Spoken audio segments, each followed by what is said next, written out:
Welcome to the Speak the Spark interview series with Leah Lamb.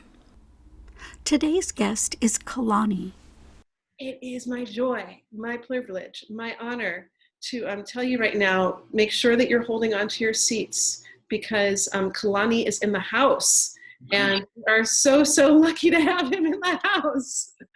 And Kalani, I'm just I'm gonna riff a little bit off your website because and then I'll rip a little bit off my experience with you because that's there. And then I'm gonna just hand over the reins and try to hold on as best I can. Does that sound fair? Yeah, I'm with you. Okay. So, my gosh, Kalani is a man of many trades. He's a storyteller, a gifted storyteller, and a singer, and a songwriter, and a musician, and a performer, and a poet, and a philosopher. He's also a satirist, and he's a peacemaker. I'm a practitioner and experience of promoting social justice through conflict resolution. His workshops and lectures, I'm a little bit unstable, inspire, challenge, and entertain the listener while calling all to be their greatest selves. You are so speaking my language. His native roots allow him a unique perspective of the collision of two worlds, one steeped in traditional culture and the other a juggernaut, what a great word, of new morality and changing economic and political persuasion. He is a messenger of integration and collaboration in a world normally rife with exclusion, oppression, and hopelessness. His work in behavior modification research, leadership, team building, and political strategy gives him generous insights into group dynamics and systems governance. So I am just delighted. And what I can share is about Kalani is I was introduced to him, and when he was introduced to me, they were like, you gotta go meet him. You gotta go to the Big Island. Like you got to go to his house and you got to experience his medicine in person. And I was like, when am I going to get to the Big Island? Next thing I know, I'm on a plane to the Big Island. And next thing I know, I was welcomed into the grace of this man's presence and his generosity of spirit of both he and Julie and the people that he shares land with.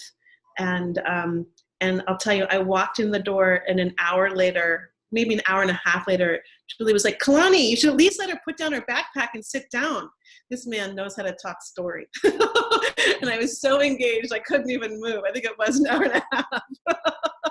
So, you know how I normally love to lead you in that presencing meditation, but today happens to be an extremely auspicious day. And Kalani knows a lot about it. And he's going to lead us in a grounding meditation. And so I'm going to hand over the reins. Garrett! See how it goes? Do you see how it goes already? I know. Hey, Garrett! I almost handed over the reins. Yeah. You ready? Well, no, I'm always ready, but I want to show them that. In fact, please, no, you would be more than perfect. Okay. Come, grab this computer. Okay. Actually, you should face it. Kalani is coming in from the Big Island, and it looks like he's doing a little something. Hello. Who are you? My name's Moriel. Hi. Always leave it to the young women to get something done. That's the big story here. So let's go outside. We're going to welcome all of them. All right. Through the kitchen, Kalani just made us a beautiful meal.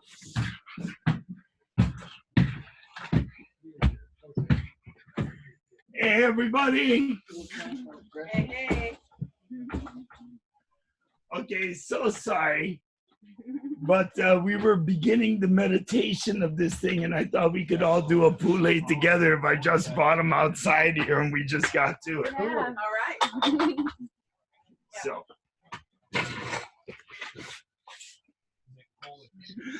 So here you go. I'm adjusting the camera. So here's a bunch of folks to work in our community organization. And what we do is we just do community activism, and awareness and education. So if we're going to begin this day, let's begin this day right. This is the Lunar New Year. So it is, in fact, a new year for the indigenous cultures, you know, and actually the predominant cultures around the world. I thought the girls knew that when they picked this date and were putting the whole thing together. I had no idea that it was a surprise. I thought it was actually intentional. So today's lesson, if there is one, and I'm not ever certain that there is a lesson in life, but my grandfather, he used to say, life is a mystery, and then you die. Right, exactly. So there's nobody there to explain it to you. You kind of have to have your experience of it as you're going along. So that being the case, I want us to do the opening blessing with everybody who's here, celebrating the grandmother moon and the grandfather sun and their day of journeying across the sky together. Now, although it's the lunar new year, the moon, the grandmother moon, is never in the sky in the same position for 8 years and 6 months. So we look up at the moon every night and think it's just there. But in fact, the grandmother moon is changing her position, her perspective on life every day for 8 years and 6 months before she revisits. So that's something to think about when you are engaging and trying to make a decision about something. So anyway, here's the prayer for the new year. Oh, here we go. E ko mako e maku I loko kalani na mahalo pia naku e. Na mahalo nui naku e. Thank you, thank you, thank you for everybody that had anything to do with this celebration. And most of all, for anybody who didn't. You know, let's just include everybody, shall we? Mahalo, mahalo, mahalo. So anyway, that's them. And now I'm heading back in so we can talk story because I didn't want to do the prayer without them. So James, you want to help me get up there, my friend? Thank you. 2, 3. So here we go. Anyway, recently I've been not doing so well health-wise. Or at least that's the story. The story is I'm supposed to be paralyzed and in bed. Now, the last time I heard the story, which was about 3 weeks ago, from a neurologist testing my nerves, I have 0 nerve response and I should be paralyzed and in bed. But I don't think that's actually what's going on. What do you think? Looks like you just walked. Right. You get my point. It's the story we tell ourselves about what is possible that makes what is possible possible. You know, it's kind of this interesting sort of spooky quark idea, right? It's like what comes first? What happens first? How do we determine what we're capable of?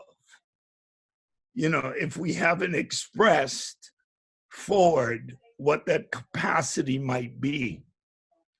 And this is interesting in the age of the story because, wow, you know, in the last 2 years, I've watched the story change dramatically, the global story anyway.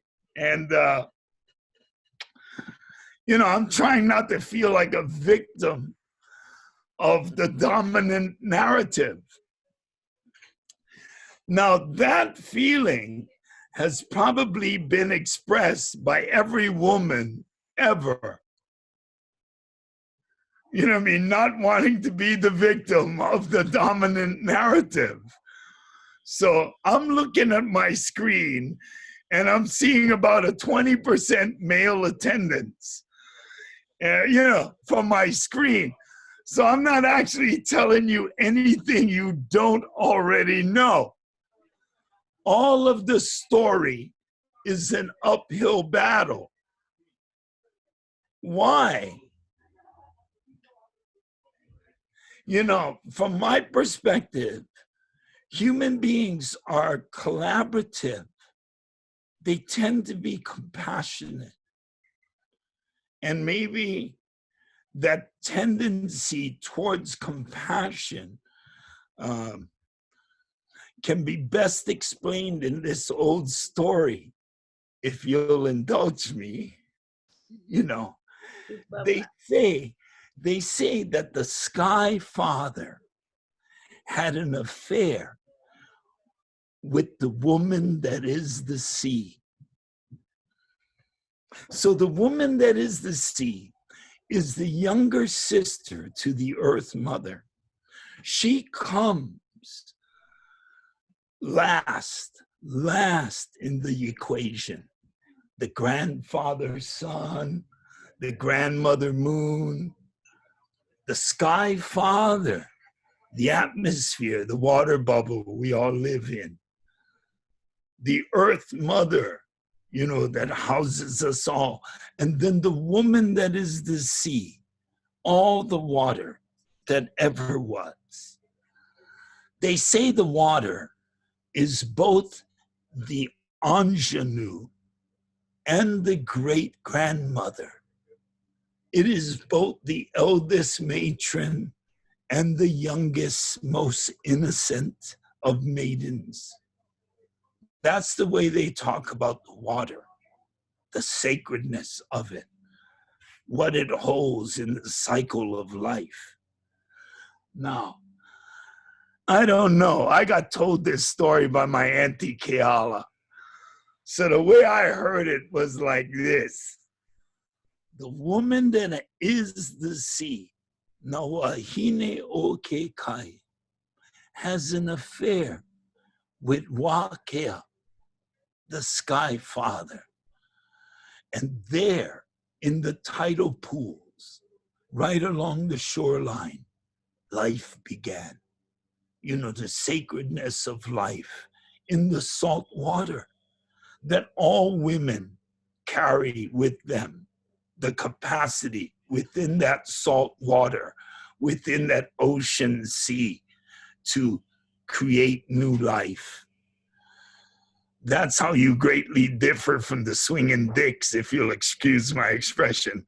None of us are able to do anything that miraculous. We could just kind of look on and deliver that XY chromosome. That's about all we get to do.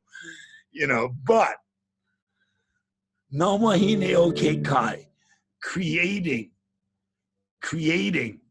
life in the tidal pools. Now, life multiplies itself in the sea, in its greatness.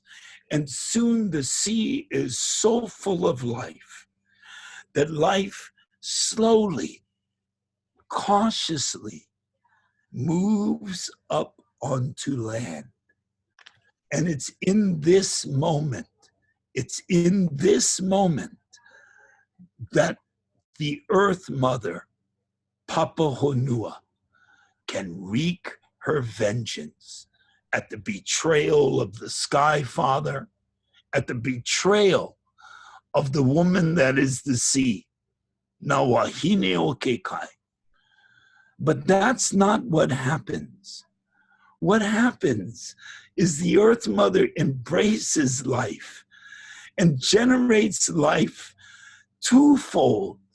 So now life not only fills the ocean, it fills the land, and it fills the sky. The Sky Father can enjoy directly his own creation, this life. So we know that if you value life, the first law is the law of compassion. We know because this is what the Earth Mother shows us by her actions. If we do not see our values reflected in explicit behavior, we are living a lie. When we look out on our society and we see the platitudes of inclusion, of acceptance, but we do not see it lived out in policy or program, I might suggest we are living a lie. And maybe the moment has come for us all to challenge that, who we are as people. That's just one way to take the story. See how the story can unfold in so many ways, depending on where we are, depending on who we identify ourselves to be within the context of the story. And so I wanted to suggest today, with Leah's help, that we might all even break into groups and think about the story from 4 layers. Now, I'm a trained tu'ua or ho'opono or peacemaker within the structure of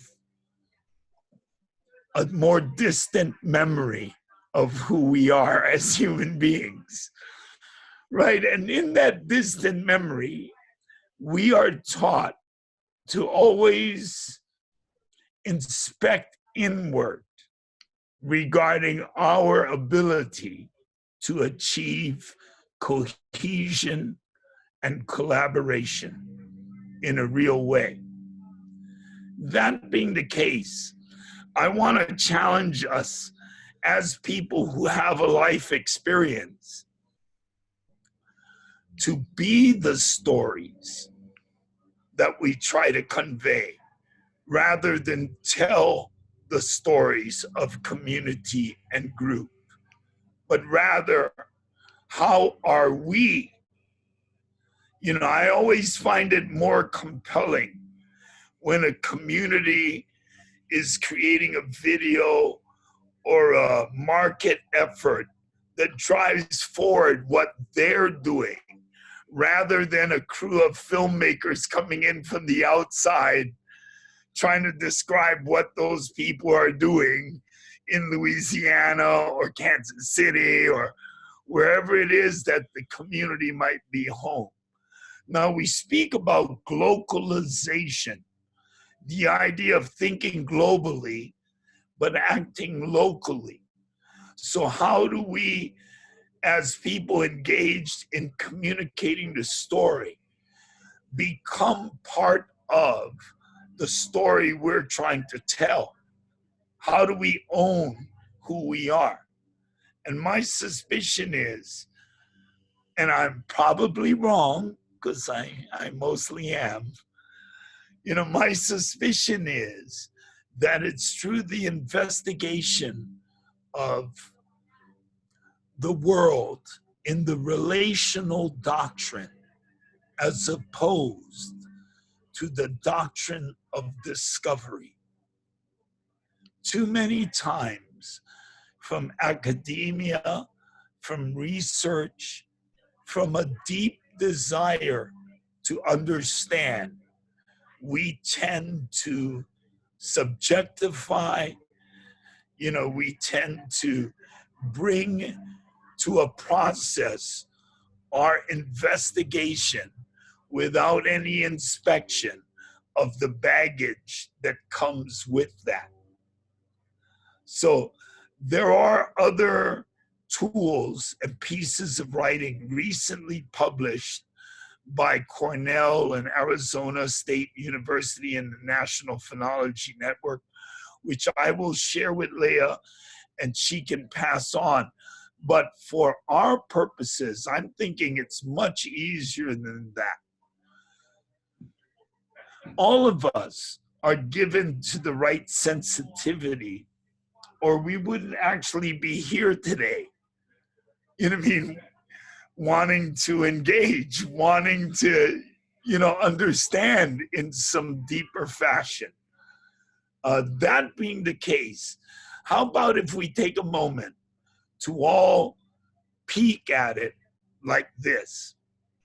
From the four directions of the medicine wheel, from the element of the north, that could be seen as the element of air, elementally, the ancestral perspective, from the element of the east that we would see as verdancy, as creation, as the feminine, from the element of the south that we would see as the water, society, people, that unique spiritual end, and from the west, the masculine, the element of fire, the destruction, the end of a cycle that leads to the rebirth of the cycle.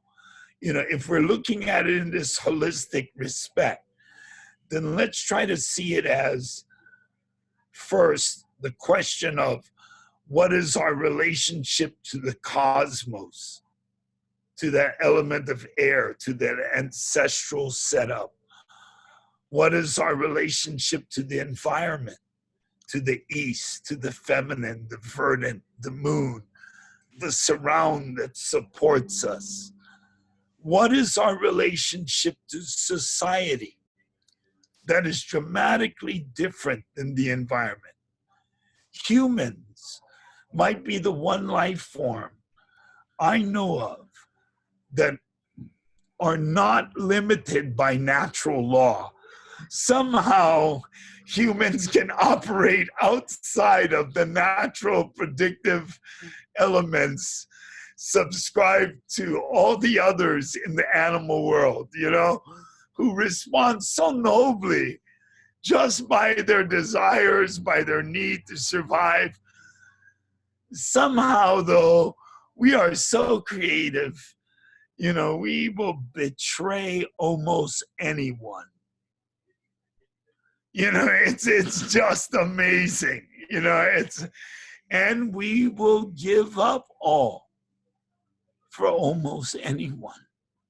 This is an amazing trait. It's something that deserves, as the elders in my village taught me, its own focus. The focus of the South, the element of water, something very hard to predict, that holds its own level and its own shape. My grandfather said to me, water is the physical manifestation of spirituality. Everything in the spirit realm, he said, has a counterpart in the physical world, that we all do.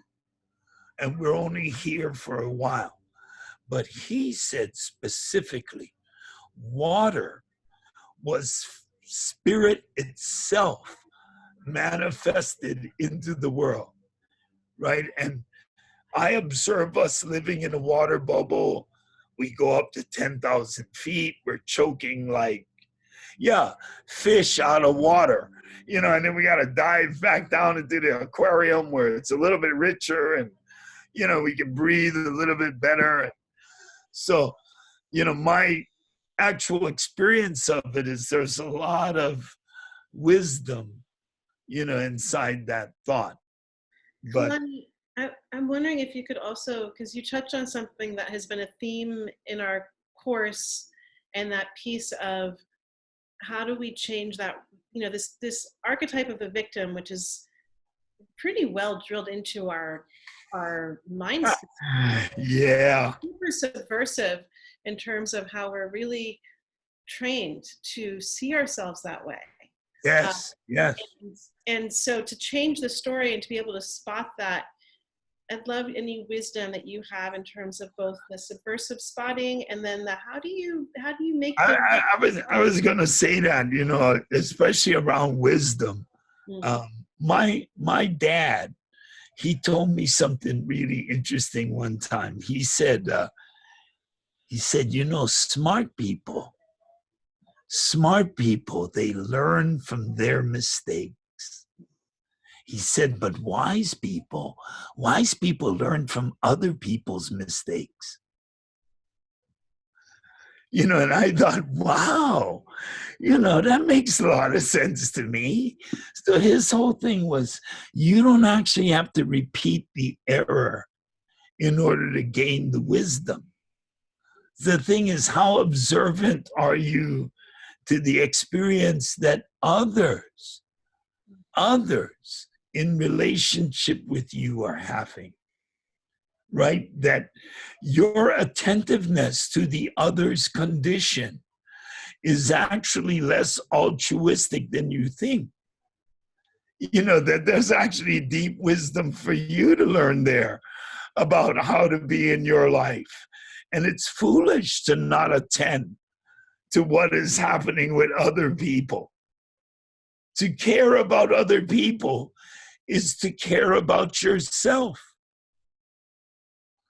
You know, and yet we don't use that lens or that focus. But my father gifting me with that way of seeing the story made all the difference. I really care about people. Their failures teach me, you know, so I help them try to overcome whatever it is, because in the shared failure, I'm learning.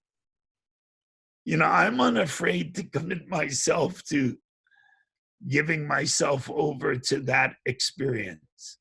That's that's a big part of it. Here's something I wanted to say, and I'm sorry to burn up the time, but Albert Einstein used to say, fail big. Right? It's like, just, you're gonna fail 90% of the time. You might as well fail big. Why fail small? You know, and that 10% or 20% that you don't fail, wow, you'll succeed big. Part of the problem is, in order to embrace our failures, we have to embrace bravery, courage, in a quite different way than the Hollywood version of courage.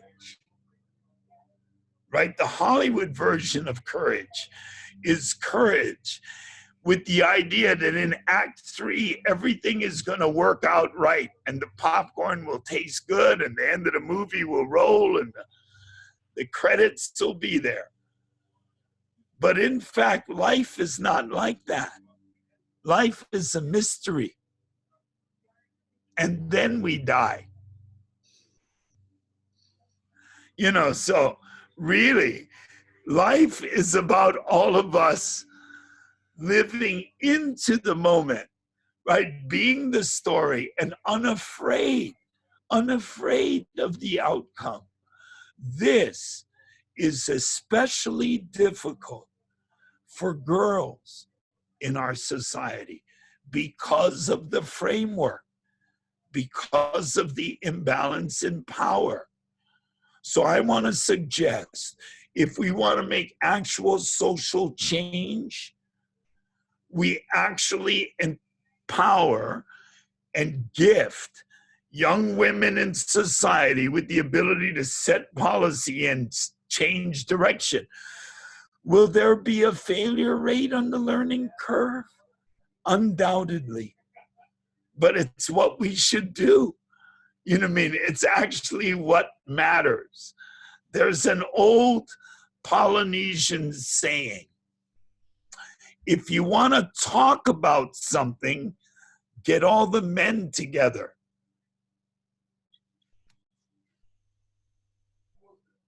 That's it. You know, and the women are the ones delivering that saying, right? It's like they understand it completely. So my organization is made up of a bunch of women. You saw them outside the door when we went out there and sat around and did the prayer, because I'm interested in accomplishing something. This is an ugly truth that you can look at World War II pictures of the attack at Pearl Harbor, and you look at the fire crews, those are women holding the hoses. You know what I mean? They're the ones running out there with the water buckets. That's actually what's going on. You know, we got this great sort of distilled vision, this story of the rugged achiever climbing the mountain. You know, it's like, really, reaching the mountaintop is pretty worthless if you get there alone. Kalani, on that note, I know that you've done so much work around conflict resolution, and you've been right in the belly of the beast of trying to take on some of the harder issues of our time. And I don't know. And you talk story. The term talk story, that's Hawaiian as I know it.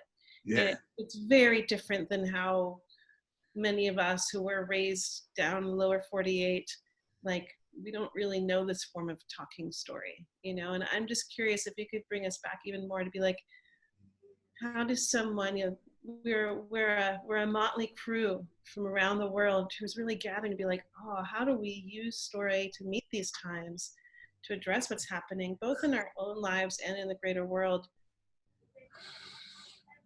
That was Jimmy. He's a big white man. Wait, Jimmy, stop.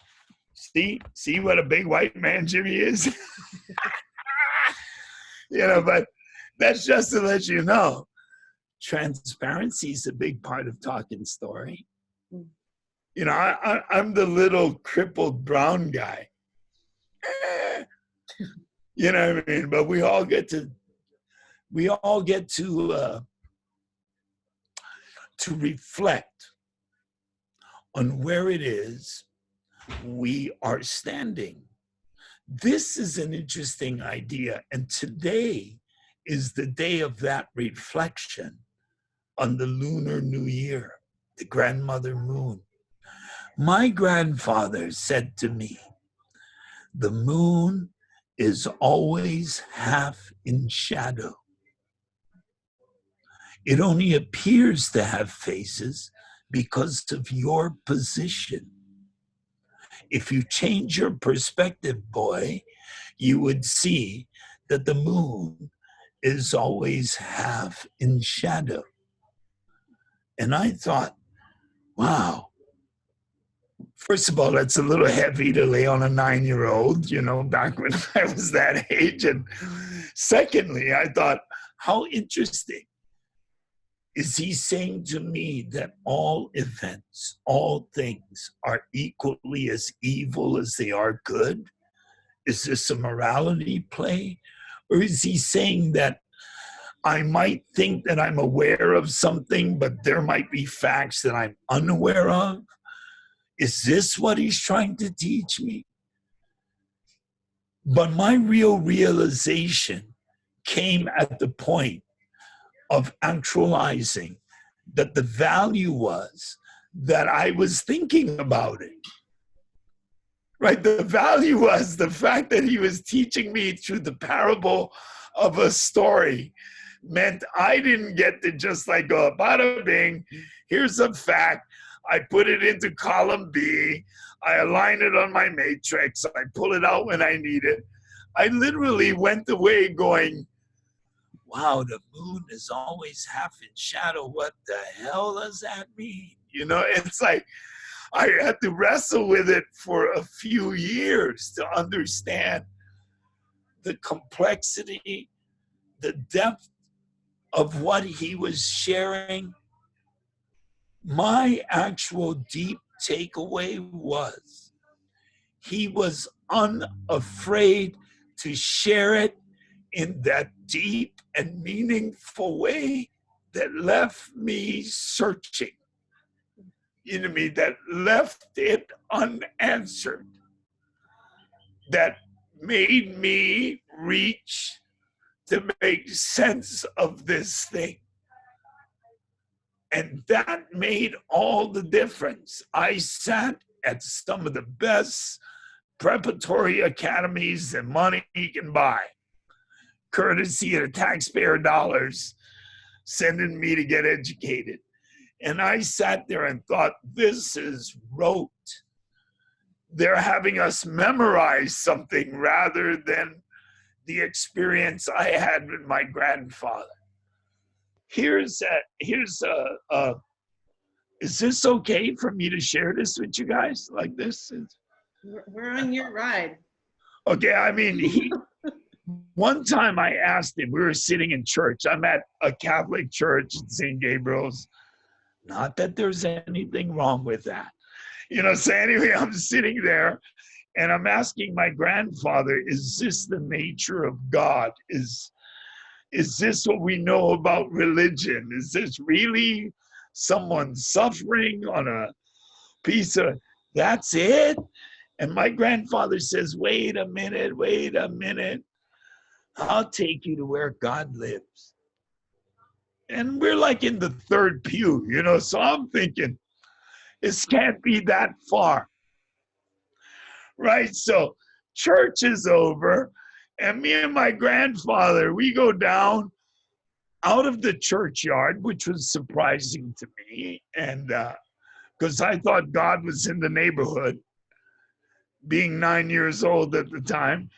And we're heading down to the shoreline and the beach, and he heads down, and we reach the shoreline, and now he turns to the right. We start walking along the cliffs, and I start thinking, this God lives a really far ways away. This is not going to work out well.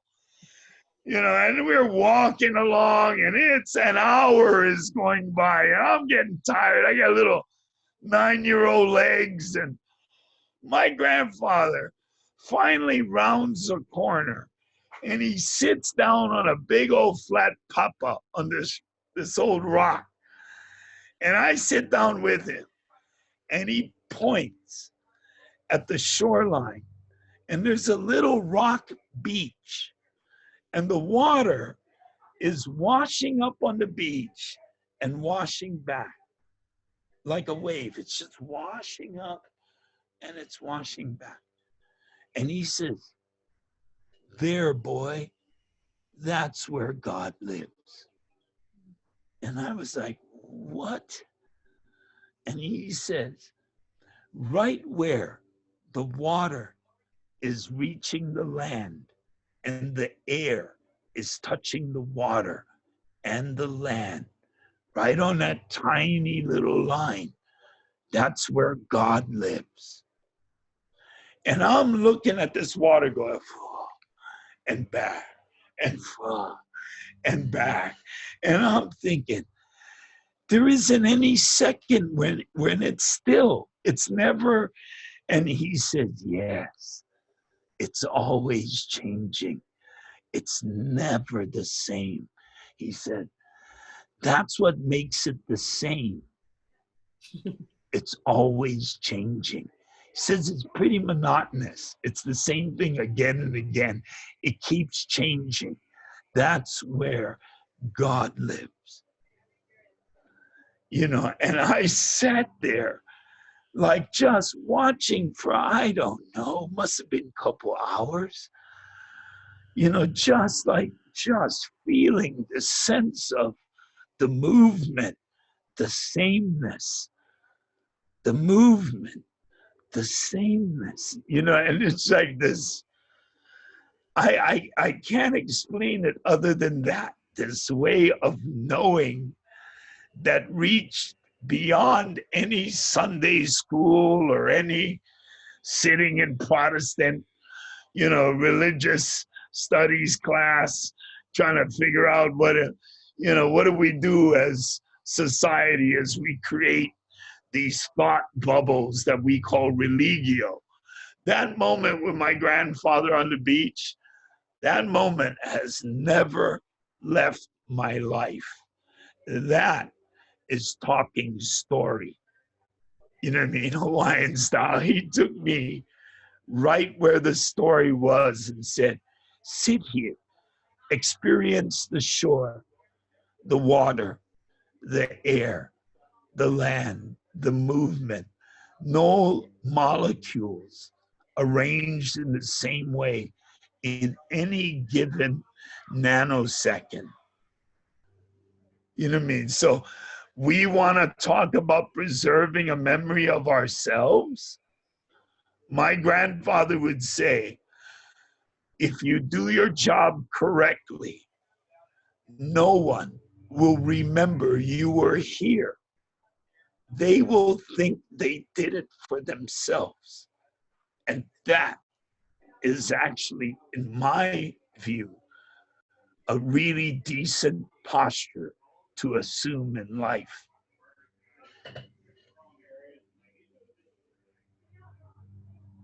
I'm probably wrong. I usually am. You know, I'm almost always wrong.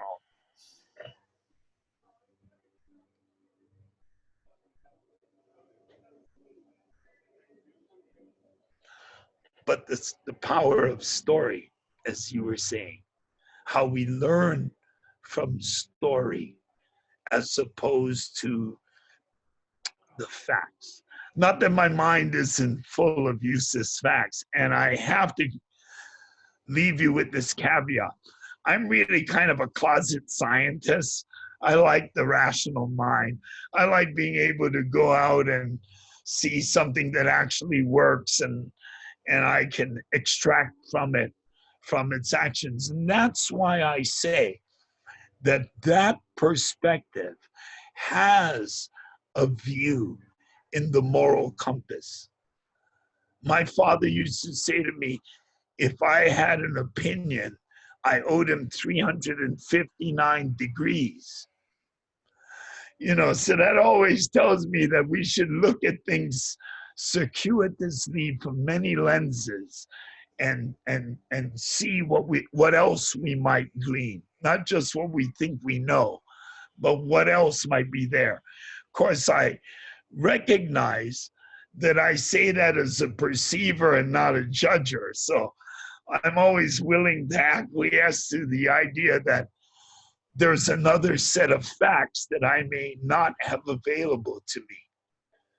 Some people do not operate from that perspective, right? Some folks, and I want to acknowledge that, operate from the perspective that they've heard all they need to hear to make a decision. So I get that my models may not appeal to those people because I'm always willing to sort of like hold my hand and wait to see what else might be out there that could influence the story, as it were.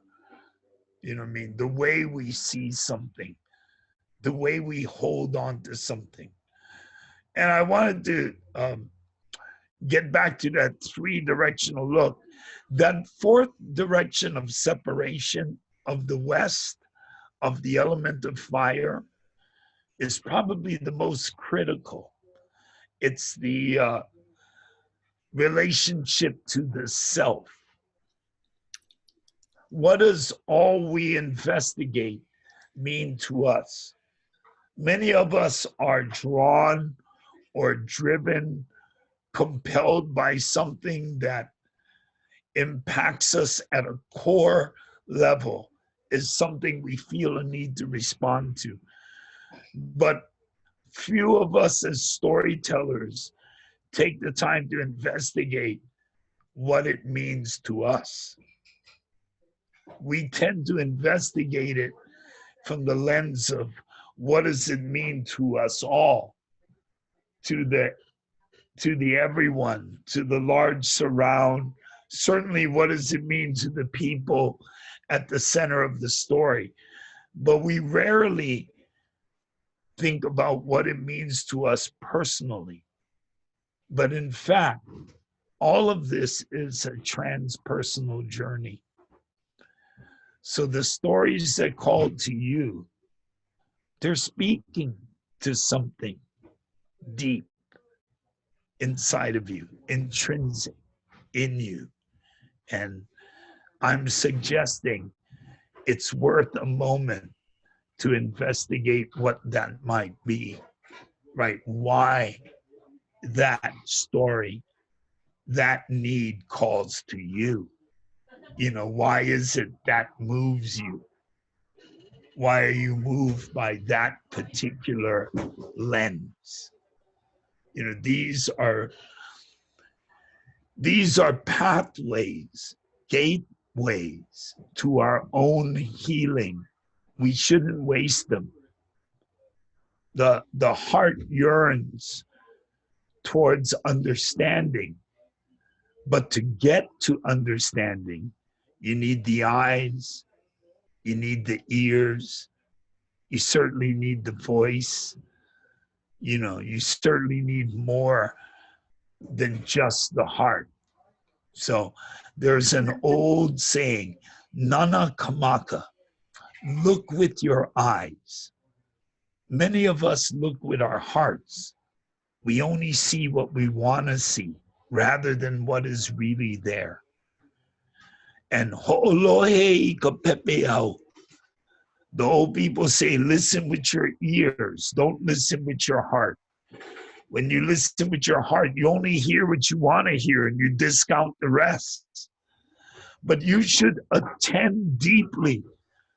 You should hear what is really going on. Ho'olohe ka pepeau.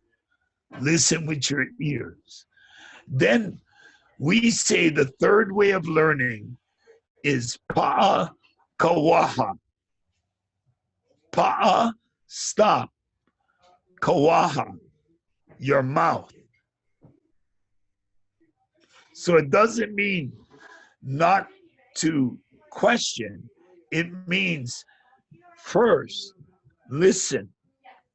First, be quiet and listen so that you understand what you are addressing when you do address it. Plus, as Polynesians, we don't put much stock into talking. We think doing is the thing. And that's the fourth thing. It's called Hana Ikalima, work with your hands.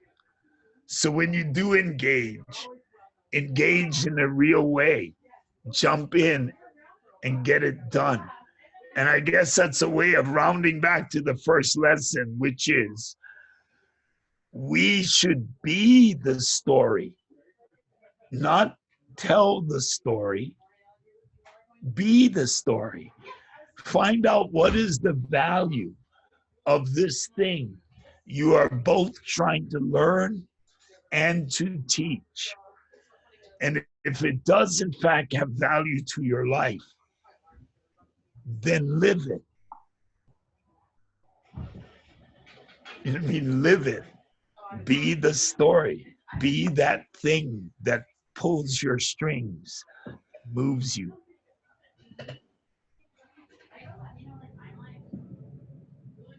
Again, I'm probably wrong. I usually am. I don't know. It's my big disclaimer. I'm wrong 90% of the time. No, you can't take it away from us just like that. You know, my grandfather used to say, you can't go anywhere you haven't been yourself. So you can't lead anybody any place that you don't know, you know. So I always stumble when I get there, but I have found that I get there. I feel like in your in what you just shared, you've also made space for an invitation for a grand assignment for us to leap. So I'm going to drop this and I'll also write it to you guys later.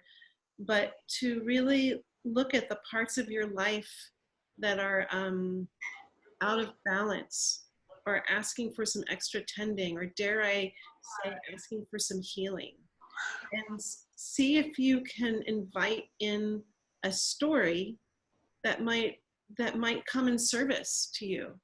And I share this because I had a little situation. I had a little situation of a wicked comparing mine the other day. I really wanted to be this other person. She was kind of perfect. And like I was able to catch that comparing mind, like the devil in my ear, and like that saw everything that was so different about myself as better, you know. And I was like, oh man, that's a thing.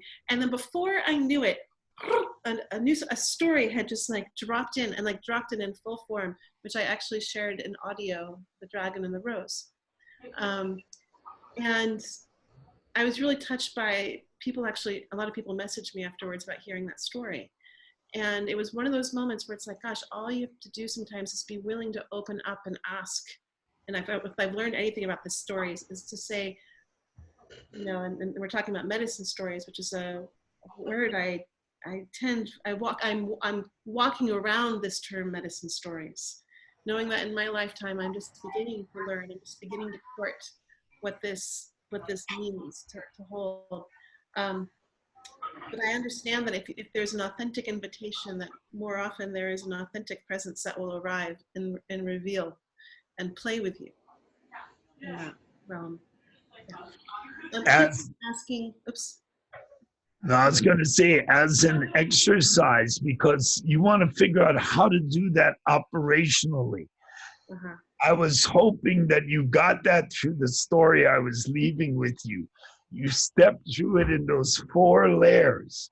As you descend down through what is the cosmos, the relationship there, what is the relationship of this to the environment, to the people in my surround, and finally to me, you cannot help but drill down into that.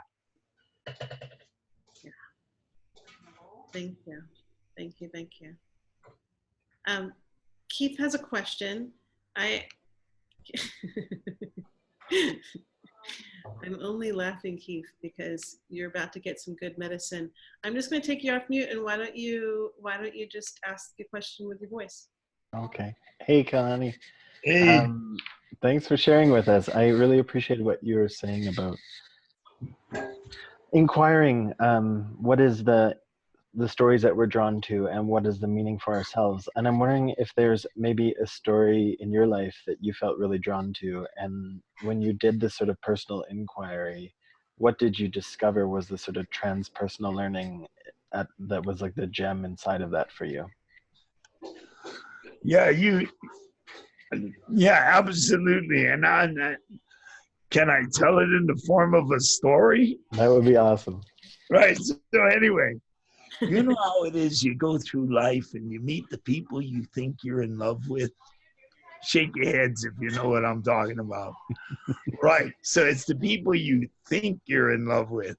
Right. And you go through the entire, the mechanics of it all, only to discover on the back end that it's not really working. Although they meet all the criteria, you know, so this is like that same experience. So here I am with my present wife, and this story rocked my world completely different. I walked into it the same way you normally walk into stories, but it didn't go at all the way I thought it was going to go. And this unfolded in my life. Suffice it to say, the woman I am married to now is from Southern California. She's a mermaid. I'm talking about a 51-year-old woman who is a mermaid. She goes down to the ocean and swims in the water with a fishtail on and is a mermaid. So that is so far removed from what my experience of the reality of everyday life would be like. But she challenges me every day to push beyond what is my normal accepted boundaries. And for whatever reason, like the question you're asking, I'm taking that on as a daily experience. You know what I mean? So, Keith, you just gotta, at some point, surrender to the idea that the framework may completely escape you. And yet somehow there's a magnificence within the story as you reach for it. To be sure, I wouldn't trade 1 minute of my experience with Julie for anything. She showed me all my prejudices and everything I thought I held dear, and she ripped them up and stepped on them and, danced up and down. And because I'm madly in love, I actually had to grow up and get over it. And that was such a wonderful experience for me that I would not have known had I not, I don't know, given over. And I got to tell you, that was a really brave thing. I was 48 years old when I met her, and I thought I was, poor Professor Higgins. I was set in my male ways and going to go out as a bachelor and live on the beach with a bunch of beach boys and talk about the ne'er-do-well things that women do. And now I find myself happily married. And, just like, boy, was I foolish, so burst my whole bubble about what I thought reality was, pushed me far beyond what I thought I was going to reach. How do you repay someone for teaching you about your unseen prejudice? I don't know. It makes her really valuable in my life. This was a mirror I neither polished nor thought I needed. But boy, am I glad it showed up. Thank you. I don't know. My wife, she's the boss of me now. You know what I mean? I've become a very wise man, I think. Kalani, I know that you wanted to do the World Cafe. Do you want us to move into that now? Well, I had hoped that we could get a readout by getting people to drop into a conversation and think about how you see the world from a cosmological view. It's interesting. We think about the cosmos as being this shared experience of religiosity or social norming. I've never found that to be true in this experiment. I've found it to be so incredibly unique. You know what I mean? It begins to reflect this real individuation of the experience of life.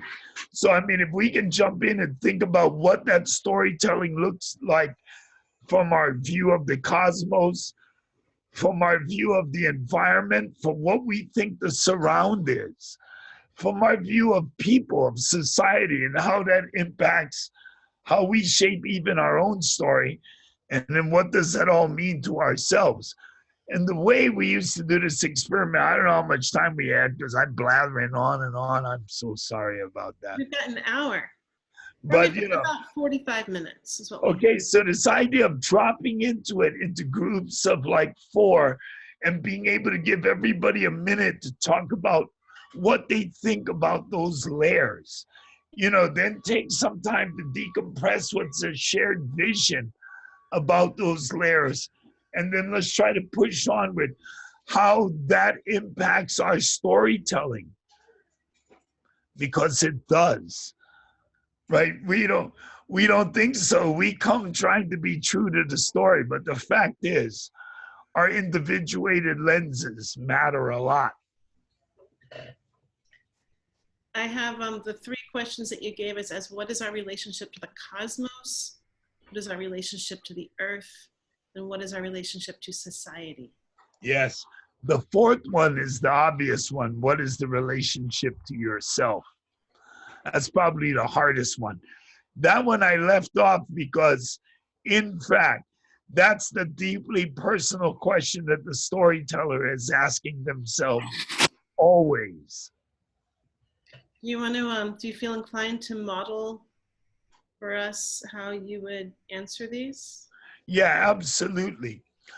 When I see the cosmos, I see myself more attached to a deeply personal relationship to the astronomical bodies, to the elements that are the air.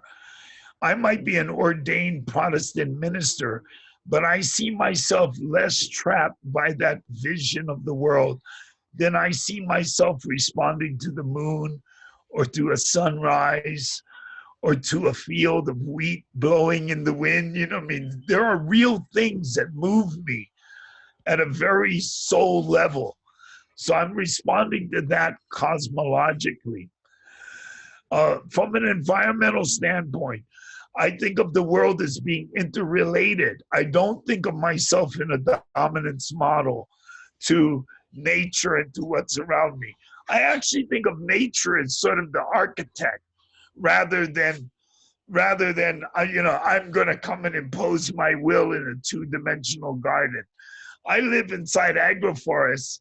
I don't actually think of something as a weed. It's just growing there, and if it has a use, I use it. If it doesn't, it becomes mulch.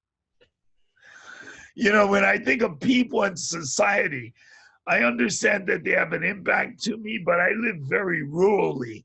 So I understand that there are laws that people subscribe to and adhere to, but I haven't paid taxes since 1992.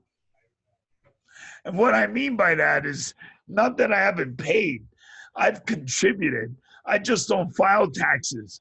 I think it's a meaningless, administrative control mechanism over us. And since they got their money, those pirates go away. And weirdly, they don't bother me. You know, how does that happen in society? Right? So anyway, the fourth position of what does that mean to me?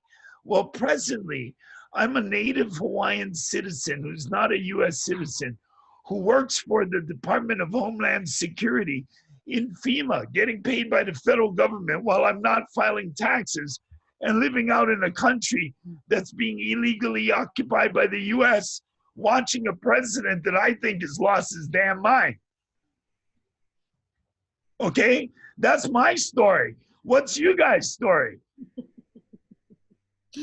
Right, you see what I'm talking about? It's like it's so all over the map at this point. It really is about how we investigate who we are to what we think we're doing. Do I let that stop me? No. I'm trying to be brave. Why? Is it because I'm a brave person? Not really. I'm mostly being brave because I have grandchildren watching. Right? And the fact is, what are we modeling? Who did I learn from? Right? I watched my grandparents. Right? I learned to hold on and adapt and be resilient and regenerative because of them. And I know my grandchildren are watching me. And I'm not going to give in. I'm going to be a grumpy optimist. I may be a curmudgeon, but I'm really positive about it. You know what I mean? I think we can all move together. We can find a solution. That's my personal experience. I want my grandchildren to have that personal experience of me. I want them to know that that's my part of the story. That's the part I'm going to be. I am not paralyzed and in a bed and unable to move and dying of some weird disease. Okay, I'm dying of some weird disease, but I'm able to get out of bed and walk outside and do what I've always been doing. You know what I mean? I'm going to burp my grandkid on my shoulder tonight, and I'm going to feel good about it. And that's my whole point. What does this experience of being Kalani mean to Kalani? Both from Kalani's relationship to the cosmos, to the environment, to all of you, to myself. What am I going to take to the grave? Do I go in grace? Have I learned the art of separation? Will I try to cling to the gold coins and take them with me into the hole? You know, or do I just learn how to give everything I have to the oncoming generations? Wish them the best. Give them every tool I got in the box. You know, hope they make it. What else is there to do? You know, be true to the story, right? I want to be true. When they read the story of my life, and I hope it's a short one, maybe like a paragraph, right? It's like, it doesn't bother anybody. It's not up on a plaque of brass. They just get over it real quickly. And I hope it just says, let's keep on keeping on. You know, be calm and carry on for the grandkids, because that's the reality of it. I live by 3 very simple rules. Are the children fed? That's my first question always to any organization or any group. Are the children fed? If we didn't feed the children, we're not actually taking care of business. We're not ensuring the future. We're not ensuring that something. Now, feeding children requires a lot of infrastructure. It requires, well, first of all, you're suggesting that coupling is happening. So you're saying there's no defensive measures. And if you ever tried to feed kids, you know how hard that is. You can't do one other thing. You're like, open up. You know, it's like you gotta like really hunker down. So there's that. But more than just their food, what else are we feeding the children? All of that is given into the thought. The second question I operate by is always, are the old people comfortable? Not getting by, comfortable. That means we're accounting for diminishing capacity. We're a civilization that understands the value of wisdom, of the need to pass the intergenerational transfer mechanism, the moving of that knowledge. And the third one, probably the most important one my grandfather gave me was, are the women unafraid? He said, that's a simple question to ask.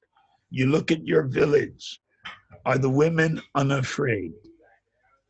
If the women are operating from fear, they cannot take care of the first 2 questions. So then the men must ask themselves, what are they doing? What are you doing that the women are operating in fear within that social grouping? And that's the way I was taught. It serves me and my nonprofit.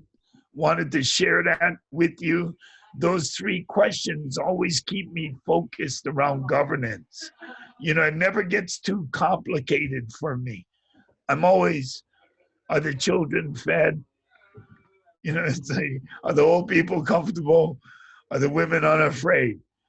I'm suggesting you can look up, and question number 3 is pretty easy to answer in today's society. And we should be doing something about it, not just talking about it. Okay, on that note, I think that we're going to give our. I know I'm not wrong on this one. This is like number 10. This one I am not wrong. I might be wrong 9 times out of 10. I am not wrong on this one. No, and I think there's a lot of people listening to this one right now. Yeah. I feel like we've got a lot of food for fodder and a lot to take into these conversations. And so we're going to break you up into small groups. It's going to be 3 or 4 people in a room. You're going to have a minute each, and I'm going to give you guys, I want you to time yourselves, just because it gets kind of weird when I try to time all of you. So it's like, you know, just know that you guys can do that. So hey, you know, 1 minute is $10 million during the Super Bowl. So come on, man, for $10 million, you can come up with a good idea. Okay, no pressure. And just to remind you that in the 5th moment, because I'll just give you guys a little bit of something magical to happen, you're going to see that little sign that's going to come up, and it's going to say, your room is going to close in 60 seconds.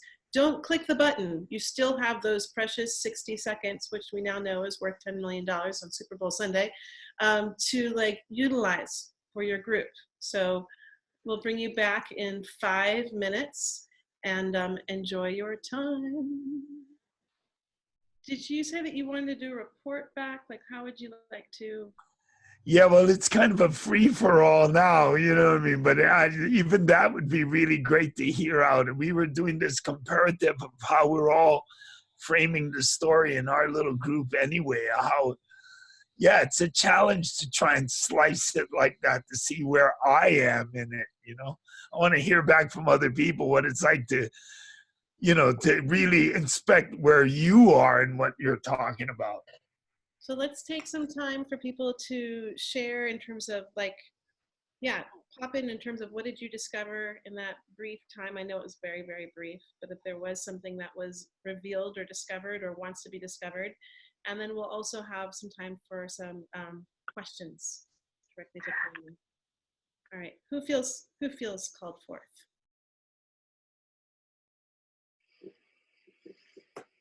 No time to be shy. Your voice is a gift. Yes, we're going to hear from Lauren. Hi. This was amazing. Such a cool assignment. I think the biggest takeaway for me was the question, examining all of the questions, but then bringing it back to the relationship of are the women unafraid, and realizing that where I live right now and my lack of connection to the environment is really like contributing to the story of fear and how important my relationship to the environment is for the stories that I create. So that was just great. Very grateful.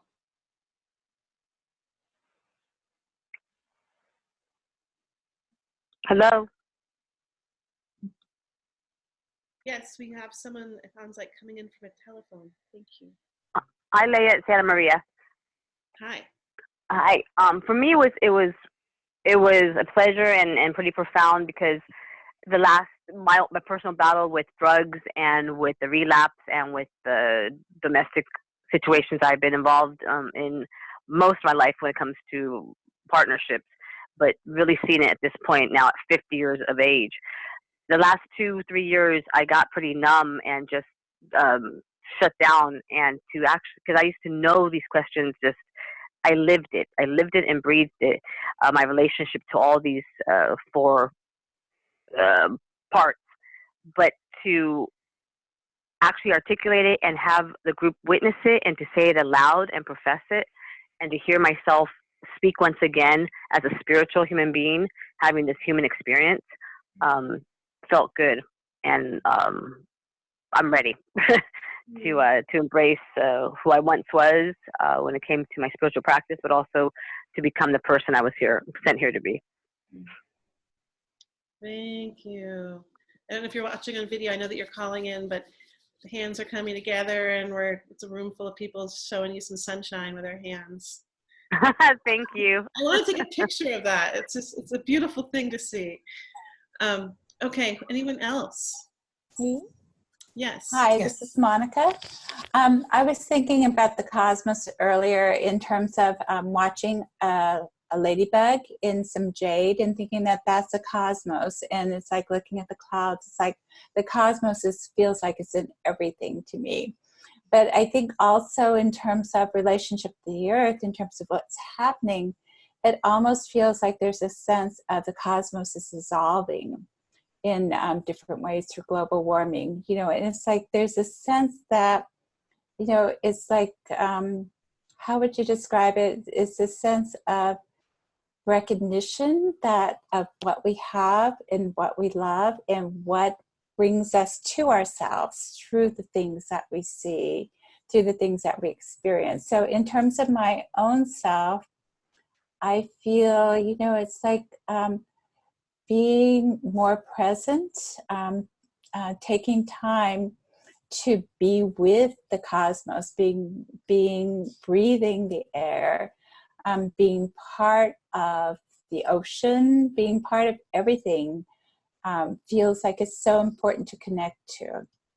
My grandfather, he told me he told me a lot of interesting stuff. But, he said this one thing to me one time when I was 14. and it really stayed with me. He said, boy, he always started like that when he was serious. He would always start like that, boy, you know what I mean? No big name or anything, just this launch. And I always knew something really profound was coming, you know what I mean, by that beginning, you know? So he said, boy, you should learn to be grateful for what you have before you become grateful for what you've lost. You know what I mean? And that just, it hung with me, right? This idea of we lament what we lose, but we really should fight for what we still have. Yes. You know what I mean? We should shift the focus to what is still going on. You know what I mean? To what is still salvageable, to what we can still impact and make a difference, you know, too. And I really believe there's a lot there, right? 98% of life on this earth is already extinct. So all the wondrous that we see is in the last 2%. You know what? It's worth fighting over, right? The last 1% is worth fighting over. You know what I mean? So we can all maybe step up, you know, take a lesson from that thing like Monica brought to mind about being grateful for everything that's still there. You know what I mean? For going like, wow, the story is not over by a long shot. You know what I mean? Not by a long shot. We're not anywhere near the end of this tale. I think that's true. As long as we, you know, take time to be with that cosmos within us and feel it within us and experience it and share that. Right. I think that's very true. I think gratitude is like, yeah, incredible gratitude for the clouds, the air, for just being alive. Exactly. I think that gratitude moves us to action. Mm-hmm. That's so true. Mm-hmm. Thank you, Monica. Thank you. Who else? I have something to say. Yeah. All right. So I surprised myself actually talking to the group about some of the things that I'm really grateful for, just being here with you all, and some of the things that you shared, Kalani, were so moving for me, because honestly, I think I grew up as a young woman in my mid-20s right now, feeling so longing for this wisdom from my elders, from my ancestors, from just coming into this earth and feeling like there's no way this is all there is to it. And not only that, but my relationship to society being so negative, in that I felt I want to be having that connection with earth and with.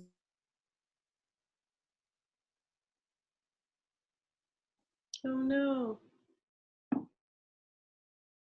We'll wait 1 second and see if her video comes back around. And how appropriate is that on the stop, the technology, like 1,000 times, right? And I'm working on a virtually interconnected community tree gardens project. And I keep wondering, how much of this technology can we rely on?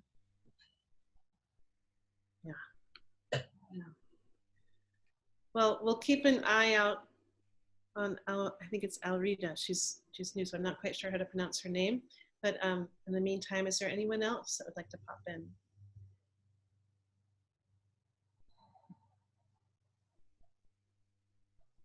Yes, Malika. Hi. I just wanted to say that the question around, are the women unafraid, really rang so powerfully for me. And when we went into the small group to talk about this, you know, it made me think about, I've spent the last 30 years of my life working on issues of gender-based violence and working to end violence against women. And it's just felt like such an uphill battle. And the simplicity of framing the question in the way that Kalani put it, just, it was like all of this weight just rolled off my back, because I have spent so much time trying to create narratives and stories, and how do you shift this norm to get men to behave differently around this, that, you know, whether it's early marriage or domestic violence or sexual harassment. And, you know, I've produced music videos and video games and worked with comedians and storytellers of various sorts. And there was just something about entering the question from that really clear and simple place of, are the children fed? Are the grandparents comfortable? And are the women unafraid? That just opened my heart in this way that was very unexpected. And I can still feel my cellular self actually reorganizing around those questions. That is what happened to me. That is what those questions did to me, right? It's like, how can they not? Yeah, so thank you. I'm so grateful. Thank you so much. No, the simplicity of the grandmother's circle, to see it that simply, right? And for my grandfather, in his responsibility to teach the next peacekeeper to say, here's the focus, right? He says, life gets complicated, right? It's like issues arise. Nothing is black and white. Everything is moving through the phases, yet the shadow, the light always present. Here's a way to stay focused. And he gives me those 3 questions, and they change everything for me, right? It's like, I'm like, whoa, you know, we think governance is hard. It's really not that hard. Infrastructure is hard. You know what I mean? Economy, parity, and access in economy is hard. But these questions of how we drive forward with justice in our governance, these questions are easy. Yeah. The hard questions get easier with these questions.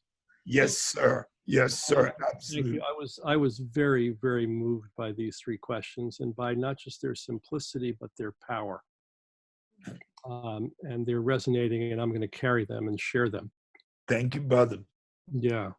And reminds me, Leah, do we have time for a very short story? We do. Or not? We totally do. And I also want to make sure that we get back to our dear sister who did come back to us. Okay. Can we backtrack, and then Gil, can we come back for your story? Just one person back and one person forward? Any way you want to do it. Okay, we'll do that, and then we'll come right back to you. Thank you, Malika. And Alrita, yes, thank you. Yes. Yay. You're back. We caught you. Yay. Yes. I'm looking for you now. Okay, there you are. All right. Yes. All right. Sorry about that lost connection.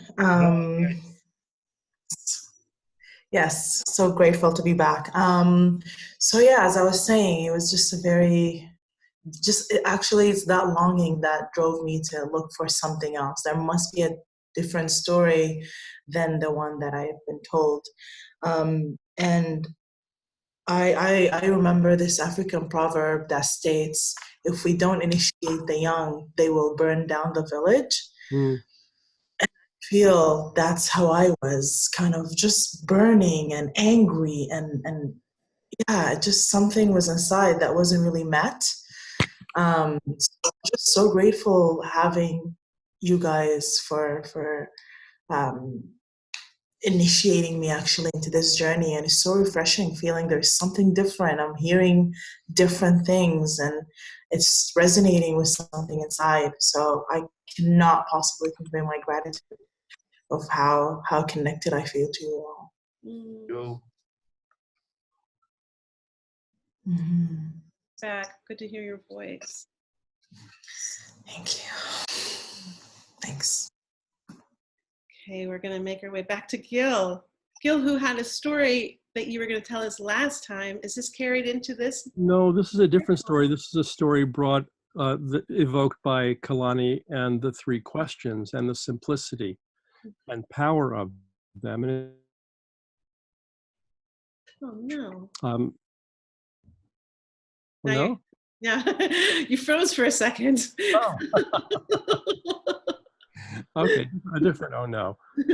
And it's more than 2,000 years old. And the story is that in Jerusalem, in the last few years of the time before the Common Era, when Judea was occupied by the Roman Empire, there was a sage and a great teacher named Hillel, who may have been a teacher of this fellow Jesus. Nobody knows for sure, but there are resonances there. And he was walking down the street one day and was approached by a Roman centurion who wanted to mock this guy and just, as occupiers do, screw around with the local residents. And he said, I hear you're a really smart guy, so if you're so smart, let me hear you teach me the entire Torah while standing on one leg. And Rabbi Hillel said, oh, okay. And he lifted up one leg, stood on one leg, and looked the guy in the eye and said, what is hateful to you, do not do to others.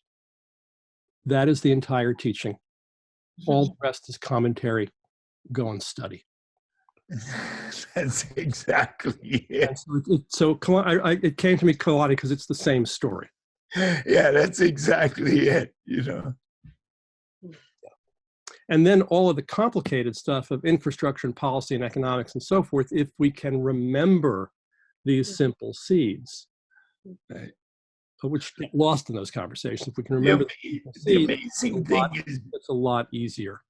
You see the richness and the comparative wisdom there in the deep work of both rabbinical teaching, of what we see out of the Taoist teaching, right? So this wisdom permeates the world, both before the Roman experience, and post the Roman experience.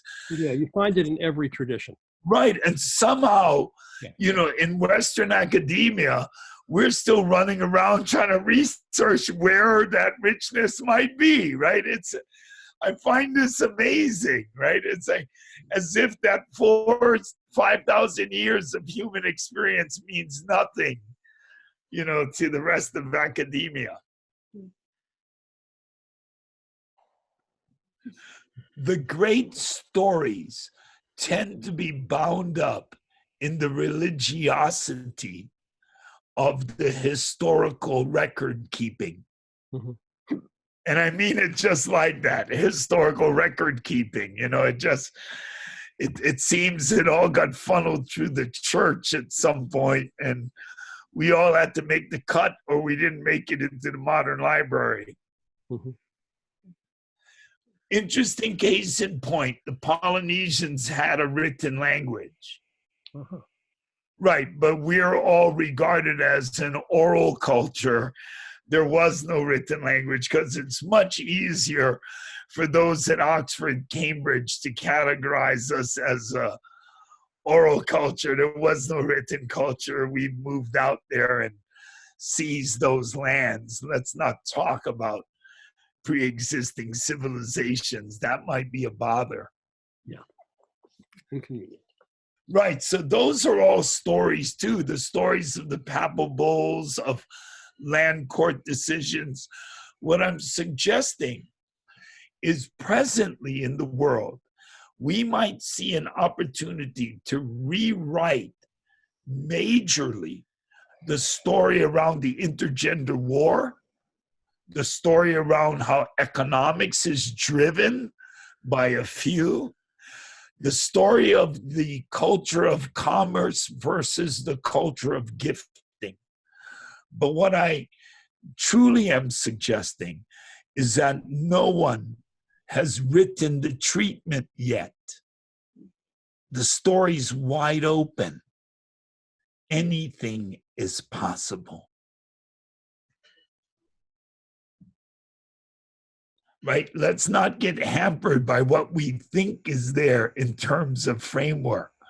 Let's instead really rely on the inventiveness, the creativity of those who have recently spun into the world, right? Who might exercise access to several different knowledge streams without pre-prejudicing yourself against any particular knowledge stream, but rather ingesting it all and letting yourself be the innovation point. Let yourself be the place where the integration takes place and you envision something different, a new possibility. I'm telling you, life is so surprising. It's like being on the beach with my grandfather. It's always changing. It's the same thing. It just keeps changing again and again. It's so monotonous the way it keeps changing, right? So since it keeps changing, just jump on that escalator. You know what I mean? It's like, just go for it. It's like, to do that, you gotta practice bravery. Practice it at the elevator, at the intersection, at the grocery checkout line. Practice bravery everywhere you can, you know? When you're ordering, what are you doing at McDonald's? You shouldn't be at McDonald's. You know, but I'm just saying, when you go out, you go to dinner, whatever it is you're doing, when you push a button in a hotel and there's 3 elevators, let your intuition tell you which elevator is coming first. And then walk up to that door and stand in front of it and commit to your intuition, you cowards. I bet you all think about which one is coming, but you don't commit to the door because you don't want anybody to see you commit. I'm telling you, commit to the door. Walk right up there and stand in front of the one you believe is coming. Exercise that muscle. Exercise that little placebo muscle that says anything I dream in the world, in the universe, is possible. Only if you exercise that muscle will you develop the strength to intuitively make it so. Exercise that muscle at every turn.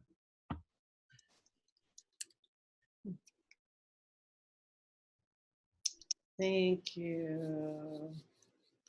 I think we've got time for one more. Well, wait, first we also want to go back and thank Gil. So thank you, Gil. For your story. What a treat to have everything, all the different voices, all the different perspectives. We've got time for one more.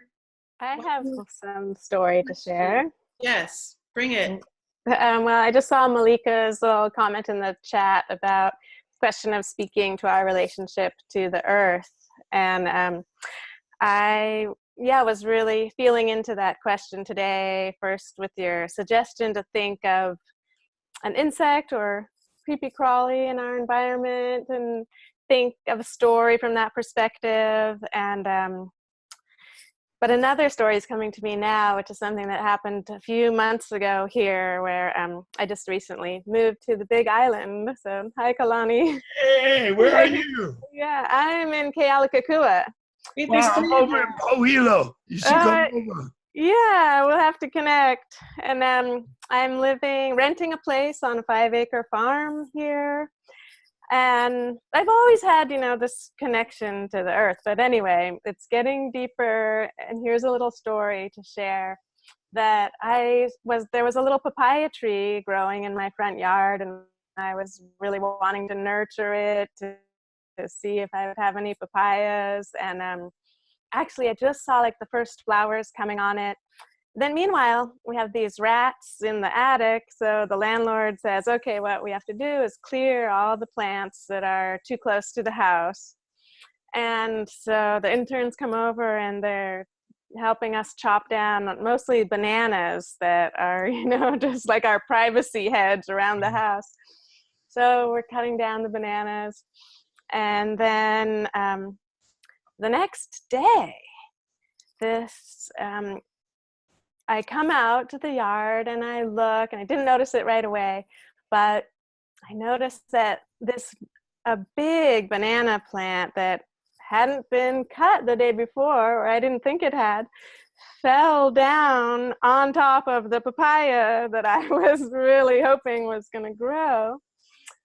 And, the lesson for me, because I had been thinking we should be talking to these bananas before we cut them down. Yeah. And, just saying thank you. And that's what I try to do every time when I cut just one down. I really say thank you before I cut it down. So yeah, when I was sharing in my little group that, my relationship with the earth is to really realize that everything on the earth is living, and I have a relationship with it. And I'm still growing in that understanding. It's interesting because we tend to pick and choose, right? Right. I'll talk to my cats, but right. We tend to pick and choose those things in nature that relate to us, and those things we're just driving by, right? But it turns out we're related to everything that's going on out there, right? And it's related to us. And it's just like Spider-Man. Are you following me? Spider-Man? With great power comes great responsibility, right? It's like once you figure out the connection is there, it's hard to look away and act like you're not connected to the world anymore. You know what I mean? So it's sort of one of those dreams that once you wake up to the dream, you can never go to sleep to your old reality again. You're always woken up to the new dream, to the idea that you are connected. With that understanding of connection to life comes what seems like great responsibility. In fact, upon deep pondering, that responsibility can almost become too much of a burden. It can become too much weight. So in that respect, I want to leave you with an old Buddhist koan, an old story, one that was shared by Dharma in order to continue his spreading of the thinking without being overwhelmed. And that is, before enlightenment, one must chop wood and carry water. But after enlightenment, one must chop wood and carry water. Right? So we neither need to be overburdened by this awareness nor this responsibility. And I think in the rabbinical traditions is a great concept. It is called dayenu, to understand what is enough, right? What is enough, not only for what we need, but enough for us to have contributed in the sight of God, that you have done enough, that there is enough, that all is content in the world. This is a very rich and valued tradition, I think, that the rabbis try to share with us all to know that point of satisfaction. Indigenous people would say, we catch one fish, the fish we're going to eat tonight. It doesn't really matter what type of fish that is. It's that one we will eat. We are not catching 2,000 fishes to sell the other 1,999. We catch only the one we need. Dayenu, that it is enough. These are great thoughts that we as humans should be sharing freely with each other to learn from each other's experience. Like I said, my grandfather told me, smart people learn from their mistakes, but wise people learn from other people's mistakes. So we should spend our time sharing our stories, so therein we don't have to repeat these errors again. We share the stories of our failures, and in the failures is our learning. And in the transparency of spirit that is willing to share that deeply personal and human experience of the failure, teaches the children, the next generation, forward about not making that mistake, about being wise about our time and our efforts. And to that, I want to say, my grandfather always said, give it away, give it away, give it away. It always comes back to you. We don't know how this happens. It's just the truth of the universe. Everything except your time. Once you give your time away, it's gone forever. Each of us, we only have so many sunrises, so many sunsets. It's hard to tell what that number is.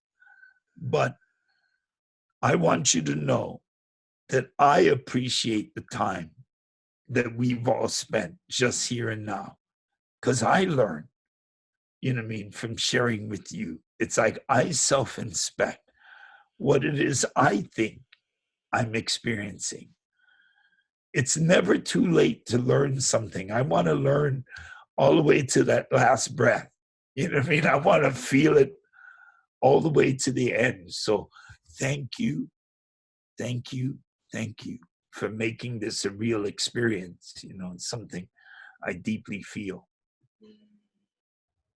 Thank you, Kalani, for your generosity of spirit and bringing us so fully and completely into your home and into your world, and into your prayer and into your way of like living, like how do you live your own story? That's